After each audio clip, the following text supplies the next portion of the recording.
Here's something to smile about. The National Park Service awarded a local organization a major boost to assist with restoration efforts. At a press conference this morning, the president of the Bangor Historical Society announced they were receiving $100,000. The funds will go toward the portico restoration of the Thomas A. Hill House, which in total will cost $350,000. Board members and engineers determined the portico foundation is failing, which has become dangerous for the building. Here's how the restoration is expected to go now. We have asked all contractors who are bidding on the project to work with us so that we can remain open for the most part.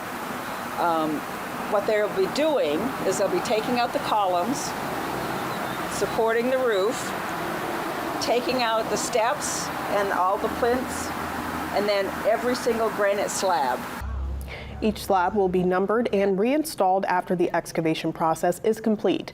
The project is expected to take about 6 months, but they're working to remain open for programs and events for the most part. It's the biggest project done to the Hill House since 1835.